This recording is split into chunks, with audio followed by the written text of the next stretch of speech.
Now give us 60 days on this. Okay, Randall. Are you going to Potter's? Better to get half than nothing. That's what I need. Randall, wait. Now listen. Werewolf here. The bank run scene from It's a Wonderful Life terrifies me. You know, I regret not having asked my grandparents more about their life under the Great Depression. It sounded more like a horror story, gritty details that the history books just won't tell you.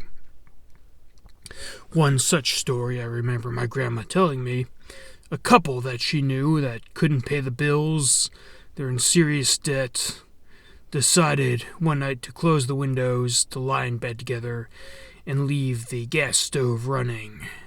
Stories like that scared me as a kid, and I bet there are far more and far worse than those which never made the history books or weren't acceptable to talk about or discuss. Now, I will tell you a few things that I noticed today which concerns me, and I'm sure you've noticed just as many, that aren't getting a lot of mainstream attention from the media. And at the end, I'll tell you a few things that we could do to get started to either prevent the next great catastrophe from happening, or, if we are unable to do so, at least marginalize or somehow endure better whatever calamity confronts us. You know, today, if, say, Trump handed out bags of flour and sugar to unemployed people, most people wouldn't even know what to do with that. There'd probably be outrage from the media, this discrimination against the poor.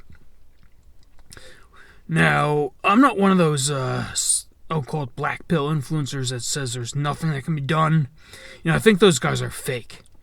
But anyway, since the last widespread crisis, the COVID lockdown, and for those of us that remember the recession, and those that remember 9/11, and perhaps some other catastrophes that may have affected you, are we better prepared for the next crisis?